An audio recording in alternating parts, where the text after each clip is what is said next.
झालं ना, चालू आहे का बघ पॉईंट, म्हणू नको करू, चालते चला. हां, तर आपला टॉपिक काय आपण पाहतोय, न्यूटन लॉज ऑफ मोशन. त्यामध्ये आपला फोर्सबद्दल पाहतोय आपण, आणि फोर्सचे काय काय प्रकार आहेत पाहूया आपण. फोर्स काय असतात, फोर्स आपले कुठले आहेत, फोर्स काय असतं, आपण एका त्याच्यावरती पाहतो. काय असतं त्यामध्ये फोर्समध्ये,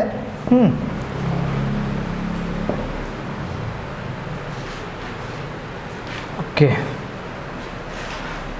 हां, तर आपण जर पाहिलं तर body remain at a rest. आपल्याला जो फोर्स असेल तर जेव्हा एखादी बॉडी काय असेल, रेस्टमध्ये असेल, तर सरळ सरळ काय असतं, इनिशियल व्हेलॉसिटी आणि फायनल व्हेलॉसिटी काय असणार, इक्वल. आणि त्यावेळेस फोर्स असेल का, नाही. त्यावेळेस फोर्स इक्वल टू काय असणार, सरळ सरळ force is equal to F is equal to 0 असेल. नेक्स्ट सेकंड कंडिशनमध्ये काय केलं आपण, की इनिशियल व्हेलॉसिटी समजा ऑब्जेक्टला 0 होती आणि त्यावरती आपण काय केला, एफ एवढा फोर्स अप्लाय केला, तर काय होईल, या ठिकाणी बॉडी स्टार्ट मुव्हिंग होईल. पण लक्षात ठेवा, तर आपलं फोर्स कशाला गरज पडली, फोर्सची बॉडी रेस्टमध्ये असलेल्या बॉडीला मोशनमध्ये आणण्यासाठी आपल्याला गरज पडली. आणि त्यावेळेस जी फायनल व्हेलॉसिटी असणार आहे तर ऑब्विसली काय असेल, ग्रेटर दॅन 0 असणार आहे. ओके, तर body start moving, hence the त्या ठिकाणी जे फोर्स अप्लाय केला आहे, म्हणजे या ठिकाणी बॉडीला मूव्ह होण्यासाठी फोर्स नाही लागत, तर स्टेट चेंज करण्यासाठी लागतो. म्हणजे पहिल्या ऑब्जेक्टमध्ये बॉडी कशी होती, रेस्टमध्ये होती, बॉडीला काय करायचं होतं आपल्याला मोशनमध्ये आणायचं होतं, आणि बॉडीला मोशनमध्ये आणण्यासाठी आपण काय केला, फोर्स अप्लाय केला, बॉडी मोशनमध्ये आली, म्हणजे स्टेट चेंज झाली. सेकंड फॅक्टर आहे, इनिशियल व्हेलॉसिटी समजा 0 नाही आहे, काहीतरी व्हेलॉसिटी आहे. इनिशियल व्हेलॉसिटी 0 नाही, त्या ऑब्जेक्टकडे काहीतरी व्हेलॉसिटी आहे, आणि आपल्याला त्याची व्हेलॉसिटी काय करायची, इन्क्रीज करायची. काय करायची, increase. Magnitude of the speed and direction increases the magnitude of speed and the direction of the motion remain same. म्हणजे या कंडिशनमध्ये आपण काय केलं, या ब्लॉकवरती फोर्स अप्लाय केला.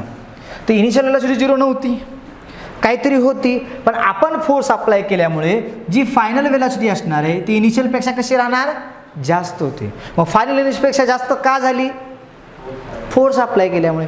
जर आपण फोर्स अप्लाय केला नसता तर काय झालं असतं, जी इनिशियल व्हेलॉसिटी समजा यू इज इक्वल टू किती असते, समजा 20 मीटर पर सेकंद, तर फायनल पण किती असते, V is equal to 20 metre per second. Change झाली असती का, नाही. म्हणजे लक्षात ठेवा की इनिशियल जेवढं आहे तेवढंच फायनल झालं असतं. पण आपण या ठिकाणी फोर्स कशासाठी वापरला, पहा या ठिकाणी फोर्स कशासाठी वापरला होता, पहिल्या कंडिशनमध्ये इथे रेस्टमधल्या बॉडीला मोशनमध्ये आणण्यासाठी. या ठिकाणी फोर्स कशासाठी वापरतोय आपण, या ठिकाणी फोर्स कशासाठी वापरतोय आपण, की बॉडी ऑलरेडी मोशनमध्ये होती, पण त्याच्या मोशनमध्ये जी स्पीड वाढवण्यासाठी आपण काय केलं आहे, फोर्सचा वापर केला. सेकंड कन्सेप्टमध्ये काय केलं, की यामध्ये आपली बॉडी काहीतरी यू एवढ्या व्हेलॉसिटीनं मूव्ह व्हायली, आपल्या व्हेलॉसिटी काय करायची आता, कमी करायची, डिक्रीज करायची. त्यावेळेस आपल्याला कशाची गरज आहे, फोर्सची गरज आहे. मग आपण त्यावेळेस काय केला, फोर्स अप्लाय केला. आणि फोर्स अप्लाय कसा केला आहे, व्हेलॉसिटी या डायरेक्शनला आहे या, आणि फोर्स आपण अपोजिट डायरेक्शनला ॲक्ट केला आहे. आता फोर्स अपोजिट डायरेक्शनला ॲक्ट झाल्यामुळं व्हेलॉसिटीची वाढेल का कमी होईल, मॅग्निट्यूड कमी होत जाणार. मग त्यामुळं फायनल जी व्हेलॉसिटी असणार आहे ती कशी असणार आहे, final velocity V is less than initial velocity. मग काही वेळानं ती बॉडी स्टॉप पण होऊ शकते. लक्षात का, डाऊट येतपर्यंत आता ठीक आहे. आता नेक्स्ट पॉईंट आहे की आपल्या डायरेक्शनसाठी आपण हे एक्झाम्पल पाठीमागे पाहिले, 1 डायमेन्शनल मोशनमध्ये तुम्हाला जर आठवत असेल तर त्यामध्ये आपण पाहिले की जर समजा व्हेलॉसिटी फक्त ची डायरेक्शन चेंज होत असेल, फक्त व्हेलॉसिटीची काय चेंज होत असेल, डायरेक्शन चेंज होत असेल, तर व्हेलॉसिटी आणि ॲक्सिलेशन एकमेकांना परपेंडिक्युलर असतात. म्हणजे कंडिशन काय, हे बघा आपण सरळ सरळ म्हणतोय व्हेलॉसिटी जी आहे ना, फक्त त्याची डायरेक्शन चेंज होत. म्हणजे समजा या डायरेक्शनला व्हेलॉसिटी आहे व्ही आणि या डायरेक्शनला व्हेलॉसिटी झाली व्ही, म्हणजे दोन्ही डायरेक्शनला सारखेच आहेत, पण फरक दोन्ही वेगळे असणार. का, कारण velocity is the vector quantity, याला V1 याला V2 म्हणावं लागेल. जरी याची व्हॅल्यू समजा 20 मीटर पर सेकंद असेल, ही पॉझिटिव्ह एक्स डायरेक्शन झाली, आणि ही पण किती आहे 20 मीटर पर सेकंद, पण कुठल्या डायरेक्शनला, जे डायरेक्शनला, वाय डायरेक्शनला. ह्या लक्षात. म्हणजे या दोन्ही व्हेलॉसिटी इक्वल आहेत का डिफरंट आहेत, डिफरंट आहेत. का डिफरंट आहेत, डायरेक्शन वेगळी, व्हॅल्यू त्यांची सारखी, मॅग्निट्यूड त्यांची सारखी आहे, पण काय डिफरंट आहे, डायरेक्शन त्यांची डिफरंट आहे, म्हणजे चेंज इन. मग या अशा कंडिशनमध्ये, कुठल्या कंडिशनला मी सांगतोय पहा, जर व्हेलॉसिटीची काय बदलते, डायरेक्शन बदलते आणि मॅग्निट्यूड सेम राहते, या कंडिशनमध्ये काय असतं की व्हेलॉसिटी आणि acceleration, velocity is perpendicular to acceleration. आणि सरळ सरळ माहिती आहे की force is equal to mass into acceleration असतं. मग जी डायरेक्शन ॲक्सेलरेशनची असणार तीच कोणाची असणार, फोर्सची. मग या ठिकाणी पण काय होणार, इथे मग इथं force velocity is perpendicular to force. मग या ठिकाणी होतं पहा, हे सर्क्युलर मोशन दिसतंय. यामध्ये ही वेलॉसिटी पहा या डायरेक्शनला डाऊनवर्ड आहे का, फोर्स इकडे आहे. दोघांमध्ये एक्झॅक्ट 90 डिग्री अँगल. हां, या ठिकाणी बघा काय वेलॉसिटी इकडे आहे, या ठिकाणी 90 डिग्री अँगल आहे का नाही फोर्समध्ये. म्हणजे हे पक्क डोक्यात ठेवा की जर काय होत असेल, फक्त आणि फक्त काय बदलत असेल, डायरेक्शन बदलत असेल आणि मॅग्निट्यूड सेम राहत असेल. काय होत असेल, डायरेक्शन बदलत असेल आणि मॅग्निट्यूड सेम राहत असेल, तर त्या कंडिशनला काय होतं, फोर्स परपेंडिक्युलर असतो. कोणाला, डायरेक्शनला, कन्फर्म वेलॉसिटीच्या डायरेक्शनला.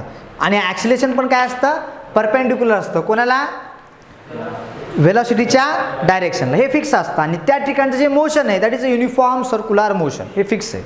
कोणतं मोशन असतं, युनिफॉर्म सर्क्युलर मोशन. आलं लक्षात. आता नेक्स्ट ऑप्शन आहे. आता जर समजा दोन्ही बदलत असेल, काय होत असेल, दोन्ही बदलत असेल. दोन्ही म्हणजे काय, आता समजा की समजा आपली जी वेलॉसिटी समजा इकडे चालली आहे, V1 is equal to 20 metre per second कुठल्या एक्स डायरेक्शनला आहे, म्हणजे आपण त्याला आय कॅप म्हणूया, राईट. आणि इकडं या डायरेक्शनला गेली, वेलॉसिटी V2 बरोबर किती आहे, 10 मीटर पर सेकंद कुठल्या डायरेक्शनला, जे डायरेक्शनला. तर या दोन्ही केसमध्ये जर तुम्ही पाहिलं तर यामध्ये काय झालं, डायरेक्शन पण बदलली, मॅग्निट्यूड पण बदलली. म्हणजे सरळ सरळ या कंडिशनला काय असणार आहेत, दोन ॲक्सेलरेशन ॲक्ट होतात इथं. एक ॲक्सेलरेशन कोणामुळे, डायरेक्शन चेंज झाल्यामुळे, त्याचा कंपोनंट वेलॉसिटीला कसा असणार, परपेंडिक्युलर. आणि एक ॲक्सेलरेशन वेलॉसिटीची मॅग्निट्यूड चेंज झाल्यामुळे. कारण ॲक्सेलरेशन आपला 3 कारणामुळे मिळतं. एक तर वेलॉसिटी इन्क्रीज झाली, ॲक्सेलरेशन आहे. वेलॉसिटी डिक्रीज झाली, ॲक्सेलरेशन आहे. आणि वेलॉसिटीची डायरेक्शन चेंज झाली, ॲक्सेलरेशन आहे. म्हणजे 3 केसमध्ये आपल्याला काय मिळतं, ॲक्सेलरेशन मिळतं. आता सिंपल आहे, जर या 3 केसमध्ये जर आपण ॲक्सेलरेशन मिळत असेल तर 2 पहिले वेगळे आहेत. पहिल्यामध्ये काय की वेलॉसिटी आपली इन्क्रीज होत असेल तर ॲक्सेलरेशन हे वेलॉसिटीच्या डायरेक्शनला असतं, राईट. जर आपली वेलॉसिटी डिक्रीज होत असेल तर ॲक्सेलरेशन हे वेलॉसिटीच्या अपोजिटला असतं. आता हाच फेनॉमेना डायरेक्टली आपण फोर्सला अप्लाय करू शकतो, कारण फोर्स आणि ॲक्सेलरेशन दोघांची डायरेक्शन सेम असते. मग आपण असं म्हटलं तर काय प्रॉब्लेम आहे की वेलॉसिटी जर वाढत असेल तर फोर्स आणि ते एकमेकांना कसे आहेत, सेम डायरेक्शन. वाटलं तर या ठिकाणी आपण एक्झाम्पल घेतलेलंच या ठिकाणी, राईट. पहा या ठिकाणी काय होऊ लागलं, या ठिकाणी इनिशियल वेलॉसिटीपेक्षा फायनल वेलॉसिटी कशी आहे, जास्त आहे. मग याचा अर्थ सरळ फोर्स आणि वेलॉसिटी कसे आहेत, एकाच डायरेक्शनला आहेत. म्हणजे फोर्स आणि वेलॉसिटी एकाच डायरेक्शनला असतील तर इनिशियल वेलॉसिटीपेक्षा फायनल वेलॉसिटी असते, जास्त असते. पण तेच समजा काय झालं सेकंड कंडिशनमध्ये की आपली इनिशियल वेलॉसिटी काय जास्त आहे आणि फायनल वेलॉसिटी काय व्हायली, कमी व्हायली. त्याचा अर्थ सरळ सरळ काय, फोर्स व्हेलॉसिटीच्या अपोजिटमध्ये. हे कॉमन सेन्सचा गोष्ट आहे ना. आपण मोटरसायकल चालवतोय किंवा कार चालवतोय आणि आपल्या कारची स्पीड कमी होईल, याचा अर्थ सरळ सरळ काय की आपल्या कारवरती अपोजिंग फोर्स आहे. इट मे बी समजा रोड रफ असेल त्यामुळं असू शकतो किंवा आपण ब्रेक अप्लाय केले त्यामुळं असतं. ह्या दोन्ही कारणामुळे आपली स्पीड काय व्हायली, कमी व्हायली. त्यावेळेस जो काय फोर्स ॲक्ट केला असतो कुणीकडे असतो, आपल्या अपोजिटमध्ये असतो. का तुम्ही कधी सायकलवरती जात असता, मोटरसायकलवरती, तर समोरून हवा येते, वारा ज्या दिवसामध्ये येतं त्या दिवसामध्ये, तर समोरून वारा येत असेल तर ॲटोमॅटिक तुमची स्पीड काय होते, कमी होते. का कमी व्हायली, कारण अपोजिट डायरेक्शनमध्ये फोर्स ॲक्ट व्हायला आहे, कारण वेलॉसिटी कमी करण्यासाठी. या दोन्ही केसमध्ये व्यवस्थित पाहिलात म्हणजे सरळ सरळ आहे. जर वेलॉसिटी इन्क्रीजिंग असेल तर ॲक्सेलरेशन आणि फोर्स वेलॉसिटी आणि फोर्स आणि ॲक्सेलरेशन एकाच डायरेक्शनला असतील आणि त्यांचे पॅरलर म्हणू शकतो आपण ते. पण जर समजा वेलॉसिटी काय व्हॅल्यू काय होत असेल, डिक्रीज होत असेल तर फोर्स आणि वेलॉसिटी एकमेकांना कशा असणार, अँटी पॅरलर असणार, बरोबर आहे. आणि तेच तिसऱ्या कंडिशनमध्ये जर डायरेक्शनच बदलत असेल, फक्त यामध्ये पाहिलं आपण काय बदल असेल, फक्त डायरेक्शन, मॅग्निट्यूड रिमेन्स सेम. जर मॅग्निट्यूड रिमेन्स सेम होत असेल, मॅग्निट्यूड व्हॅल्यू लक्षात म्हणजे या ठिकाणी दिले, तुम्ही जर पाहिले ते व्यवस्थित तर ओनली डायरेक्शन चेंजेस म्हटले.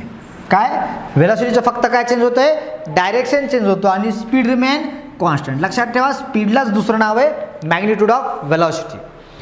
व्हेलॉसिटीची मॅग्निट्यूड म्हणजेच काय असतं, आणि स्पीड तर काय राहणार या ठिकाणी, कॉन्स्टंट. बदलणार आहे का स्पीड, नाही.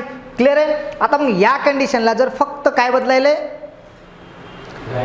डायरेक्शन बदलायली व्हेलॉसिटीची, पण स्पीड रिमेन कॉन्स्टंट किंवा त्याची value remain constant, magnitude remain constant, तर त्यावेळेस फोर्स आणि व्हेलॉसिटी एकमेकांना कशा असतात, परपेंडिक्युलर. आणि व्हेलॉसिटी आणि ॲक्सेलरेशन पण एकमेकांना कशा असतात, परपेंडिक्युलर. पण जर समजा असं घडलं ज्या कंडिशनमध्ये दोन्ही चेंज व्हायले, ही लास्टवाली कंडिशन, हे कोणतं मोशन आहे, नॉन युनिफॉर्म सर्क्युलर मोशन आहे. आता नॉन युनिफॉर्म सर्क्युलर मोशनमध्ये काय होतं की जर समजा आपण एक सर्क्युलर मोशन जर असं या ठिकाणी घेत असताल तर या ठिकाणची velocity V1 is equal to समजा 20 मीटर पर सेकंद असेल तर इथली वेलॉसिटी V2 बरोबर काय असते समजा for example 40 metre per second असते. मग यामुळे वेलॉसिटी काय झाली म्हणजे डायरेक्शन तर बदललीच ॲज वेल ॲज मॅग्निट्यूड पण चेंज व्हायली, व्हॅल्यू पण चेंज व्हायली. मग यामुळे घडणार काय की डायरेक्शन चेंज झाल्यामुळे एक फोर्स ॲक्ट होईल किंवा तिथे एक ॲक्सेलरेशन तयार होईल आणि वेलॉसिटीचे मॅग्निट्यूड चेंज झाल्यामुळे एक फोर्स ॲक्ट होईल किंवा ॲक्सिलेशन त्या ठिकाणी क्रिएट होईल. मग हे दोन्ही ॲक्सिलेशनचा रिझल्टंट ॲक्सिलेशन एका डायरेक्शनला येणार आणि त्या डायरेक्शनला रिझल्टंट फोर्स येईल. मग या ठिकाणी तेच होणार. मग पण या ठिकाणी मग रिझल्टंट फोर्स काय येणार नाही. आता आपण जर पाहिलं याला व्यवस्थित तर समजा आपली व्हेलॉसिटी इन्क्रीजिंग असेल तर एक फोर्स या डायरेक्शनला असेल F1 राईट. जर आपली व्हेलॉसिटी काय असेल डिक्रीजिंग असेल तर आपला फोर्स एक फोर्स कुणीकडे असणार या डायरेक्शनला ॲक्ट होईल थोडासा लक्षात. आणि जर फक्त परपेंडिक्युलर असतील म्हणजे फॉर एक्झाम्पल काय असेल की आपली व्हेलॉसिटी काय होत असेल म्हणजे समजा आपली व्हेलॉसिटी डिक्रीजिंग असेल तर एक फोर्स या डायरेक्शनला ॲक्ट असेल असा F1 मानूया आणि आपली व्हेलॉसिटीची फक्त डायरेक्शन चेंज व्हायली त्यामुळे एक फोर्स असेल की जो व्हेलॉसिटीला कसा असेल परपेंडिक्युलर आहे का परपेंडिक्युलर एक्झॅक्टली. मग हा F2 मानूया. मग हा डायरेक्शनमुळे आलेला फोर्स आणि हा मॅग्निट्यूडमुळे आलेला फोर्स ह्या दोघांचा रिझल्टंट इकडे यायला आहे आणि तो resultant force greater than 90 angle create करणार. किंवा जर उलटं झालं आपण असं केलं की समजा आपला ही व्हेलॉसिटी इन्क्रीजिंग असते जास्त तर त्यावेळेस फोर्स कुणीकडे असता या डायरेक्शनला असता मॅग्निट्यूडमुळे आलेला फोर्स आणि डायरेक्शनमुळे आलेला फोर्स एक्झॅक्ट परपेंडिक्युलर असता तर त्या रिझल्टंट इकडे कुठतरी आला असता अजून दोघांच्या मध्ये मग जो अजून तो कमी झाला असता. म्हणजे तुम्हाला या ठिकाणी दोन्ही गोष्टीचा विचार करावा लागतो त्यावेळेस फोर्स असतो आणि तो फोर्स मग वेगवेगळ्या अँगलला असू शकतो. क्लिअर आहे का डाऊट आहे चालेल. 3 गोष्टी क्लिअर करा. पहिली गोष्ट जर व्हेलॉसिटी इन्क्रीजिंग असेल मॅग्निट्यूडनी तर ऑब्व्हियसली काय असणार फोर्स ॲक्सेलरेशन व्हेलॉसिटी एकाच डायरेक्शनला असतील. जर व्हेलॉसिटी काय असेल डिक्रीजिंग असेल तर फोर्स आणि ॲक्सेलरेशन अपोजिट डायरेक्शनमध्ये असणार कोणाच्या व्हेलॉसिटीच्या. आणि जर फक्त व्हेलॉसिटीची डायरेक्शन चेंज होत असेल तर फोर्स आणि ॲक्सेलरेशन दोन्ही एकमेकांना पॅरल असतीलच पण ते व्हेलॉसिटीला परपेंडिक्युलर असणार आहेत. Got it. चला तर नेक्स्ट आपण पॉईंट पाहूया आपल्याकडे. तर डायमेन्शन्स. आता डायमेन्शन जर पाहिलं आपण तर फोर्सचं डायमेन्शन आपल्याला माहिती आहे. फोर्सचा फॉर्म्युला F इक्वल टू काय असतं मास इंटू ॲक्सेलरेशन. आपल्याला माहिती आहे मास युनिट काय kg ॲक्सेलरेशनचं मीटर पर सेकंडचा स्क्वेअर. kg म्हणजे m⁻1 मीटर म्हणजे l⁻1 आणि s⁻ म्हणजे t⁻ किती असणार -2. ते डायमेन्शन आहे. आता याला आपण वेगवेगळ्या प्रकारे लिहिता येतं की आपल्याला युनिट कुठलं आहे त्यालाच आपण न्यूटन म्हणू शकतो. मग न्यूटन इज इक्वल टू आपण काय लिहिता येतं kg मीटर पर सेकंडचा स्क्वेअर त्याला न्यूटन म्हणता येतं. आणि CJ सिस्टीमनुसार युनिट कोणतं असतं डायन आणि 1 डायन इज इक्वल टू किती असतं 1 न्यूटन इज इक्वल टू काय असतं 10⁵ डायन. ओके कन्फर्म आहे चालेल ठीक आहे. नेक्स्ट आपल्याकडे काय आता किलोग्राम किलोग्राम फोर्स म्हणतो ग्राम फोर्स म्हणतो हे वेगवेगळे आपण जनरली हे दोनच वापरले जातात. आता न्यूटन म्हणजे काय the one force it is produce by acceleration of the 1 metre square in the body of mass 1 kg. Actually ते ह्याच्यावरून वापरलेले म्हणजे सिंपल आपल्याला माहिती आहे की फोर्स इज इक्वल टू काय असतं मास इंटू ॲक्सेलरेशन. मग आपला फोर्स 1 न्यूटन कधी येणार force is equal to 1 newton कधी येणार जर आपण 1 kg ब्लॉक घेतला असा लक्षात. त्या ब्लॉकचा मास किती mass m is equal to 1 kg block आहे आणि त्या 1 kg 1 किलोच्या ब्लॉकवरती त्या ब्लॉकला आपण ॲक्सेलरेशन दिलं a is equal to 1 metre per सेकंडचा स्क्वेअर. म्हणजे आपल्याकडे बॉडीचं मास किती आहे 1 kg आणि त्याला ॲक्सेलरेशन किती दिलं आहे 1 मीटर पर सेकंड स्क्वेअर. म्हणजे दर सेकंदाला त्याची व्हेलॉसिटी कितीनं वाढायली 1 मीटर पर सेकंदनं वाढते. आणि असं जर असेल तर ऑब्व्हियसली त्याच्यावरती किती फोर्स ॲक्ट झाला आहे 1 न्यूटन. मग त्यामध्ये आपण सरळ F इज इक्वल टू लिहू शकतो मास किती 1 ॲक्सेलरेशन पण 1 तर 1 इंटू 1 किती असणार 2 आहे ना किती असतं 1 न्यूटन. चालेल झालं. नेक्स्ट त्याच्यामध्ये जर आपण पुढे पाहिलं तर 1 किलोग्राम. आता डायन म्हणजे काय सिम्पल आहे. तर आपण काय केलं आता डायन जर म्हटलं तर डायनचा मिनिंग काय की आपल्याकडे एखादा ऑब्जेक्ट आहे ओके प्रोड्युसेस द ॲक्सेलरेशन किती ॲक्सेलरेशन प्रोड्यूस केलं आहे 1 सेंटीमीटर स्क्वेअर पण कोणासाठी 1 ग्राम माससाठी. म्हणजे आपल्याकडे एक ब्लॉक आहे त्याचं mass m is equal to किती आहे 1 ग्राम आहे आणि त्याचं acceleration A is equal to किती असणार आहे आपल्याकडे 1 सेंटीमीटर पर सेकंडचा स्क्वेअर असेल. लक्षात. तर सहसा आपल्याकडे फोर्स किती असणार मग F is equal to M A, आणि त्यावेळेचा जो फोर्स असेल तर तो फोर्स काय असणार आहे, त्या फोर्सला काय म्हणतो आपण 1 डायन, किंवा आपण त्याला डायन इक्वल टू आपण लिहिता येतं. डायनचा अर्थच काय, हे आपलं जसं लिहितो ना ग्राम मीटर सेंटीमीटर पर सेकंडचा स्क्वेअर. जसं की न्यूटन म्हणजे काय होतं के जी मीटर पर सेकंडचा स्क्वेअर होतं. करेक्ट आहे. चालेल. ठीक आहे. आणि यामध्ये तेच घडतं. या के जीचं पॉवर किती असतं, समजा जर के जी घेतला आपण या ठिकाणी तर न्यूटन म्हणजे काय, के जीचं ग्राम करण्यासाठी 10 टू पॉवर हे 1 newton is equal to 1 newton is equal to किती असता के जी मीटर पर सेकंडचा स्क्वेअर इक्वल टू के जीला सेंटीमीटरमध्ये ग्राममध्ये करायचं असेल तर 10 टू पॉवर 3. हां काय असणार, हां ग्राम, मीटरला कशात करायचे सेंटीमीटरमध्ये, तर किती असणार 10 टू 10 टू पॉवर 2 काय सेंटीमीटर पर सेकंडचा स्क्वेअर. तर ऑब्विसली हे 10 टू पॉवर 3 आणि 10 टू पॉवर 2 म्हणजे 10 टू पॉवर किती आला 5 ग्राम सेंटीमीटर पर सेकंड स्क्वेअर, आणि यालाच काय म्हणतो आपण 10 टू पॉवर 5 डायन. राईट. कन्फर्म. यामध्ये आपण अशा प्रकारे याला हे करू शकतो. काय डाऊट आहे इथपर्यंत. ठीक आहे. क्लिअर. ठीक आहे. आता आपला नेक्स्ट काय पॉईंट आहे आपल्याकडे, हां तर 1 किलोग्राम 1 डायन इज इक्वल टू ते जातं लिहिलं आपण, वेगळं काय नाही. ओके. नेक्स्ट आपल्याकडे काय kilogram force. It is the force which produces the acceleration of the 9.8 in the body of mass 1 kg. म्हणजे किलोग्राम फोर्स कशाला म्हणतो मग आपण, जर एखादा ब्लॉक असेल आपल्याकडे त्या ब्लॉकला आपण काय केलं म्हणजे सिंपल लॉजिक, 1 किलोचा ब्लॉक जर आपण खाली सोडून दिला काय होईल, 1 किलोचा ब्लॉक खाली पडेल. तर खाली पडतो त्याचं ॲक्सेलेरेशन किती असणार आहे ब्लॉकचं, जी म्हणजेच ए इज इक्वल टू किती असणार आहे 9.8 मीटर पर सेकंडचा स्क्वेअर. हे काय झालं ॲक्सेलेरेशन, आणि किती किलोचा आहे मास 1 kg, आणि याच्यावरचा जेवढा फोर्स असणार आहे तो कोणता असणार आहे किलोग्राम फोर्स म्हणतो. म्हणजे जनरली आपल्या फोर्सपेक्षा किती पट असणार, जवळपास 10 टाइम्स जास्त असतो न्यूटनपेक्षा. बरोबर ना. आणि याला तुम्ही काय न्यूटन काय हां नाही कुठल्याही बॉडीसाठी वापरू शकतो, असं काही नाही फॉलिंग बॉडीलाच असावं असं काही नाही.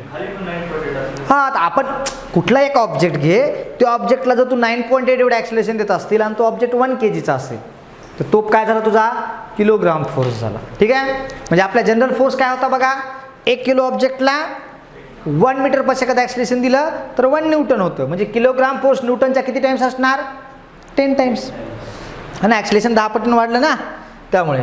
ठीक आहे.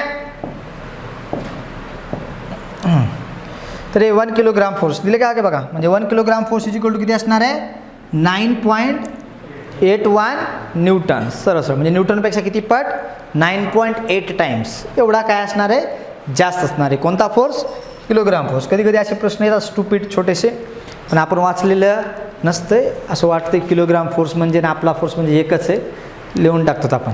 तसं नसतं, ते म्हणण्याची एक वेगळी मेथड्स आहे, ते आपल्या गरजेचं आहे. चालतं. आता इम्पॉर्टंट काही पॉईंट्स आहेत, ते एक पॉईंट आपण पाहूया. पहिला पॉईंट आहे आपल्याकडे काय दिलं या ठिकाणी, if the force and acceleration of the 3 component along X Y Z axis. तर 3 कंपोनंट असतील तर काय असणार आहे, मग त्याला आपण असं रिप्रेझेंट करतो. म्हणजे आपल्याकडे एक फोर्स असेल, समजा या ठिकाणी एक फोर्स आहे एफ फोर्सला 3 कंपोनंट, एक एक्स डायरेक्शनला एफ एक्स असेल, वाय डायरेक्शनला एफ वाय असेल, आणि जनरली आपण या डायरेक्शनला झेड दाखवतो एफ झेड असेल. तर 3 डायरेक्शनला जर फोर्सचे 3 कंपोनंट असतील तर काय करणार या ठिकाणी आपण, हां तर F resultant force is equal to F X I cap I डायरेक्शनला, F Y J cap F Z K cap. त्याच प्रकारे ॲक्सेलेरेशनचं पण, म्हणजे ॲक्सेलेरेशनला काय असतील 3 कंपोनंट असणार आहेत एक्स वाय झेड डायरेक्शन. आपण प्रत्येकाला या ठिकाणी काय करत असतो एक आपण फोर्स काढत असतो प्रत्येक डायरेक्शनचा कंपोनंट. ठीक आहे. नेक्स्ट आपल्याकडे काय आता यामध्ये हे मग F is equal to M A. आता प्रत्येकासाठी आता तेच मास आपण force is equal to mass into acceleration. मग आता इथे रिलेशन किती वेळेस आपण काय करणार, एक्स डायरेक्शनमधला acceleration into mass into X डायरेक्शनमधला फोर्स सेम असणार आहे. हे पहा एक्स डायरेक्शनमधला ॲक्सेलरेशन इंटू मास एक्स डायरेक्शनमधला फोर्स. वाय डायरेक्शनमधला acceleration into mass is equal to Y डायरेक्शनमधला फोर्स. तर अशा प्रकारे आपण सेपरेटही वेगवेगळे करू शकतो गरजेनुसार, कारण कधी कधी काही क्वेश्चन्समध्ये तुम्हाला एका पर्टिक्युलर डायरेक्शनचाच फोर्स विचारला जातो, तर त्यावेळेस तुम्हाला तो फोर्स काढता आला पाहिजे, एवढाच त्याचा उद्देश आहे. चालेल. नेक्स्ट आपल्याकडे काय आता, no force is required to move a uniformly along a line of sight. म्हणजे सरसं आपला नो फोर्स इज रिक्वायर्ड, म्हणजे आपला फोर्सची गरज नाही. कशासाठी गरज नाही, required to move a body uniformly, म्हणजे एखाद्या बॉडीला काय करायचे, युनिफॉर्मली मूव्ह करायचं, आणि ते पण कसं, स्ट्रेट लाईनमध्ये. सर्क्युलरमध्ये जर करत असाल तर जमणार नाही. म्हणजे एखादा ब्लॉक असेल हा, आणि तो जर स्ट्रेट लाईनमध्ये जात असेल आणि त्याची युनिफॉर्म व्हेलॉसिटी कॉन्स्टंट ठेवत असताल आपण, तर ऑब्व्हियसली त्याला कुठल्याही प्रकारची फोर्सची गरज नाही. पण स्ट्रेट लाईन न घेता आपण जर काय करत असताल, डायरेक्शन चेंज करत असताल, तर काय होणार त्यामध्ये, मग डायरेक्शन चेंज झाली, व्हेलॉसिटी चेंज झाली, ॲक्सिलेशन आलं, फोर्स आला, मग त्या ठिकाणी फोर्स लागतो, फोर्सची गरज आहे. ओके, चालेल. आता नेक्स्ट आपल्याकडे पॉईंट आहे, म्हणजे आपण पाहतो, म्हणजे या फिजिकल टू काय असतं, मास इंटू ॲक्सलरेशन, आणि सरळ आपण युनिफॉर्मली मूव्ह होत असताल तर ॲक्सिलेशन काय असतं, 0. ॲक्सिलेशन 0 म्हणजे सरळ फोर्स पण काय असणार आहे ठिकाणी, 0 असणार आहे. ठीक आहे. नेक्स्ट आपल्याला दिले बा, when force is return without direction. म्हणजे जर आपल्याला दिलं आहे when force is return without direction, म्हणजे डायरेक्शन नसताना जर आपण फोर्स लिहिला असेल, तर पॉझिटिव्ह फोर्स म्हणजे याचा अर्थ काय समजून घ्यायचा, की पॉझिटिव्ह फोर्स मीन्स रिपल्सिव्ह आणि while the negative force means attractive. Right. मी सांगितले तो तुम्हाला की का पॉझिटिव्ह फोर्स रिपल्सिव्ह आणि निगेटिव्ह फोर्स अट्रॅक्टिव्ह. त्याचं कारण सरळ सरळ आहे. आपण पाहिलं फोर्स इज इक्वल टू, जर आपण इलेक्ट्रोस्टॅटिक फोर्सबद्दल पाहिलं तर के Q1 Q2 अपॉन आरचा स्क्वेअर असतं. समजा दोन्ही पॉझिटिव्ह असतील, हा पण पॉझिटिव्ह आहे आणि हा पण पॉझिटिव्ह, दोन्ही पॉझिटिव्ह असेल तर फोर्स कसा येणार, पॉझिटिव्ह. पण या पॉझिटिव्हमध्ये फोर्स कसा असणार, रिपल्सिव्ह. म्हणजे आपला फोर्स पॉझिटिव्ह असेल तर त्याचा अर्थ काय आला आहे, रिपल्सिव्ह आहे. पण समजा आपण काय केलं, हा चार्ज निगेटिव्ह घेतला, हा चार्ज पण निगेटिव्ह घेतला, आता दोन्ही चार्ज कसे आहेत, निगेटिव्ह. पण निगेटिव्ह चार्जचं मल्टिप्लिकेशन काय येणार, पॉझिटिव्ह, आणि त्यामुळे मग फोर्स कसा राहणार, पॉझिटिव्ह. पण निगेटिव्ह चार्ज एकमेकांना काय करणार, रिपेल. याचा अर्थ पॉझिटिव्ह फोर्स कसा राहणार आहे, रिपल्सिव्ह. आणि त्याच ठिकाणी जर आपण एक पॉझिटिव्ह एक निगेटिव्ह घेतला, म्हणजे समजा आपण F equal to K Q1 positive घेतलं आणि Q2 निगेटिव्ह घेतलं समजा आपण, तर यामध्ये दोघांमध्ये जर आपण आरचा स्क्वेअर, तर यामध्ये एक पॉझिटिव्ह एक निगेटिव्ह आहे, दोघांच्या फोर्सचं मल्टिप्लिकेशन करा तर ऑब्व्हियसली काय येणार आहे तुमचा, निगेटिव्ह फोर्स येईल. कोणता फोर्स येईल, निगेटिव्ह फोर्स. आणि निगेटिव्ह फोर्स आला पण याच्यामध्ये एक पॉझिटिव्ह एक निगेटिव्ह असल्यामुळे दोघांमध्ये काय असणार, अट्रॅक्शन. म्हणजे सरळ सरळ समजून घ्यायचं, अट्रॅक्टिव्ह फोर्स असेल तर रिपल्सिव्ह, सॉरी अट्रॅक्टिव्ह फोर्स असेल तर, मी काय म्हटलं, अट्रॅक्टिव्ह फोर्स असेल तर निगेटिव्ह आणि रिपल्सिव्ह फोर्स असेल तर पॉझिटिव्ह. ओके. म्हणजे आपण जेव्हा अट्रॅक्टिव्ह फोर्स म्हणतो तर रिपल्सिव्ह फोर्स असतो पॉझिटिव्ह आणि निगेटिव्ह फोर्स कोणता असतो, अट्रॅक्टिव्ह. ठीक आहे. नेक्स्ट आपण पोयामध्ये positive force between the similar charges, तेच एक्झाम्पल आहे आता आपण घेतलेलं. आणि नेक्स्ट काय, negative force between the opposite charges. आणि त्यामुळेच आपल्याला कळतं की काय, out of the so many natural forces for distance किती 10⁻⁻5 metre the nuclear force is strongest. म्हणजे आपल्याकडे जे काय फोर्सेस, आपल्याकडे जनरली किती फोर्स म्हणतो आपण, 4. कोणकोणते, gravitational force, weak nuclear force, strong nuclear force आणि इलेक्ट्रोस्टॅटिक फोर्स. लक्षात. त्यामध्ये सगळ्यांमध्ये जर आपण डिस्टन्स जर घेतलं किती 10⁻⁻15, तर सगळ्यात स्ट्रॉंगेस्ट कोण असणार, मग न्यूक्लिअर फोर्स. कोणता असणार, न्यूक्लिअर फोर्स. लक्षात. आणि सगळ्यात वीक कोण असतो, ग्रॅव्हिटेशनल फोर्स विकेस्ट असेल, वीक सगळ्यात वीक. तर त्यांची ऑर्डर आपण घेतलेली आहे, हे ऑर्डर आहे आपण हे दिसली ऑर्डर. न्यूक्लिअर फोर्स सगळ्यात मोठा, तर ऑब्व्हियसली हा कोणता असणार, स्ट्रॉंग न्यूक्लिअर. स्ट्रॉंग न्यूक्लिअर नंतर कोण असणार, इलेक्ट्रोमॅग्नेटिक. आणि इथं तिसरा येतो त्याला म्हणतो आपण वीक न्यूक्लिअर फोर्स. आणि त्याच्यापेक्षा मग कोण लहान असणार, ग्रॅव्हिटेशनल फोर्स. म्हणजे नंबर 1ला कोण असणार, स्ट्रॉंग न्यूक्लिअर, 2 नंबरला इलेक्ट्रोमॅग्नेटिक, 3 नंबरला वीक न्यूक्लिअर आणि 4 नंबरला ग्रॅव्हिटेशनल. तर अशा प्रकारे आपण फोर्सची अरेंजमेंट करू शकतो. आणि एकूण फोर्सेस किती आपल्याकडे, 4 फोर्सेस आहेत. कन्फर्म आहे. ठीक आहे. The ratio of the electric force and gravitational force between them. आता जर आपण डायरेक्टली जर कोणा, आता तुम्हाला क्वेश्चन्स असतात आपल्याला, एक इलेक्ट्रॉन दिला जातो, दुसरा एक इलेक्ट्रॉन दिला जातो, आणि काय म्हणतात, दोघांमधला फोर्सचा रेशिओ काढा. कुठल्या फोर्सचा, ग्रॅव्हिटेशनल फोर्सचा अरे ऑब्विसली, कारण आपण जर पाहिलं या ठिकाणी, समजा एक इलेक्ट्रॉन इथं ठेवला आहे आणि इथं एक इलेक्ट्रॉन ठेवला आहे, मान्य आहे? मला सांगा या दोघांमध्ये कोणता फोर्स असेल, ग्रॅव्हिटेशनल का इलेक्ट्रोस्टॅटिक? दोघांमध्ये ग्रॅव्हिटेशनल फोर्स असेल का इलेक्ट्रोस्टॅटिक? दोन्ही असतील. हे बघा, ग्रॅव्हिटेशनल फोर्स कोणता, इलेक्ट्रोस्टॅटिक कोणता असेल, रिपल्सिव्ह असेल, हे इलेक्ट्रोस्टॅटिक, बरोबर आहे. पण याच्याकडे मास आहे, याच्याकडे मास आहे, आणि दोन बॉडीकडे मास असल्यानंतर कुठला फोर्स असतो, ग्रॅव्हिटेशनल, आणि तो कसा असणार, अट्रॅक्टिव्ह. हा ग्रॅव्हिटेशनल फोर्स अट्रॅक्टिव्ह एवढा असणार, always attractive. Obviously gravitational force कसा असतो, ऑलवेज अट्रॅक्टिव्ह असतो. म्हणजे यामध्ये आपल्या सरळ एक गोष्ट क्लिअर आहे, कोणती, की दोन चार्जेसमध्ये दोन्ही फोर्स असतात. कुठले? मग हे दोघं एकमेकांना रिपेल करतील का अट्रॅक्ट होतील? रिपेल करणार. का? कारण सहज आपण पाहिले की इलेक्ट्रोमॅग्नेटिक फोर्स ग्रॅव्हिटेशनल फोर्सपेक्षा कसा असतो, स्ट्रॉंग असतो. या केसमध्ये त्यांचे मास व्हेरी स्मॉल आहेत आणि चार्ज ऑब्विसली ते त्यांना जास्त रिपल्सिव्ह असल्यामुळे रिपेल करतात. मग या कंडिशनला तुम्हाला कळायला पाहिजे किती टाइम्स जास्त आहे, तुम्हाला लगेच कळून जातं. किती? 10⁻14 टाइम्स. कोण मोठा आहे? 10⁻43 टाइम्स कोण मोठा आहे? Electrostatic force. कोणापेक्षा? ग्रॅव्हिटेशनल फोर्सपेक्षा. ओके, चालेल. हां, तर सम काइंड ऑफ फोर्सेस आपण पाहिले. कॉन्स्टंट फोर्स आठवत आहे? कॉन्स्टंट फोर्स म्हणजे काय? Direction and magnitude of force is constant. म्हणजे बदलणार, डायरेक्शनही बदलणार नाही, मॅग्निट्यूडही बदलणार नाही, कारण जो आपला फोर्स आहे तो कॉन्स्टंट आहे. आणि obviously force is the vector quantity. Force कोणती क्वांटिटी आहे? वेक्टर. आणि फोर्स वेक्टर क्वांटिटी असल्यामुळे महत्त्व कशाला आहे? डायरेक्शनला आणि मॅग्निट्यूडला, दोघांना पण आहे. मग फोर्सची डायरेक्शन बदलत नाही, याचा अर्थ काय? फोर्स बदलत नाही किंवा मॅग्निट्यूड बदलत नाही, दोन्ही बदलत नसेल तर फोर्स बदलत नाही. समजा एक जरी बदलत असेल मॅग्निट्यूड किंवा डायरेक्शन, तरी फोर्स चेंज झाला असं म्हणावं लागतं. मग कॉन्स्टंट फोर्स असण्यासाठी काय काय सेम असलं पाहिजे किंवा कॉन्स्टंट असलं पाहिजे? डायरेक्शन आणि मॅग्निट्यूड दोन्ही पण. ओके, नेक्स्ट काय आपल्याकडे? Variable force. व्हॅरिएबल फोर्स म्हणजे काय? व्हॅरी होत राहतात किंवा ते डिपेंड असतात. कशावरती डिपेंड असतील? आता वेगवेगळे फॅक्टर्स असतात डिपेंड असण्यामागचे. रिझन काय डिपेंड असण्यामागचे? पहिला की टाईम डिपेंडंट फोर्स असतो. काही फोर्स टाईमनुसार बदलतात. आता हे कुठं असणारे हा फोर्स? टाईम डिपेंडंट फोर्स म्हणजे टाईमनुसार बदलतात. म्हणजे या टाईमला आहे, थोड्या वेळानंतर ॲटोमॅटिक तो फोर्स टाईमनुसार बदलतो. मग यामध्ये काय? In case of the impulse, काय? Impulse or the motion of a charged particles in alternating electric field force is a time dependent. म्हणजे सिम्पल आहे की आपण काय केलं एखादा चार्जड पार्टिकल आहे, समजा इलेक्ट्रॉन घेऊया, कारण बेस्ट आपल्याकडे चार्जड पार्टिकल एकच असतो. जसं आपण अल्फा पार्टिकल किंवा इलेक्ट्रॉन घेतो, सिम्पल असतं म्हणून. मग in case of impulsive or motion of the charged particle in alternating current, मग याच्यामध्ये आपण काय, अल्टरनेटिंग इलेक्ट्रिक फील्ड, म्हणजे या ठिकाणी चेंज होणारी इलेक्ट्रिक फील्ड वापरली. अल्टरनेटिंग इलेक्ट्रिक फील्ड म्हणजे तुम्हाला आठवत असेल की तुम्ही असं डी शेप आपला असतं बा कुठतरी एका ठिकाणी, आठवतं का? असं डी शेप असतं. काय माहिती काय हे? हां, कॅपॅसिटर नाही. हां, इथं याच्या अक्रॉस आपण एक करंट अप्लाय करतो अल्टरनेटिंग. हां, शिफ्ट होतं पॉझिटिव्ह निगेटिव्ह, म्हणजे अल्टरनेटिंग काय होते? काय? टोरॉइड नाही. हां, पार्टिकल ॲक्सिलेटरमध्ये जनरली ही टेक्निक वापरली जाते.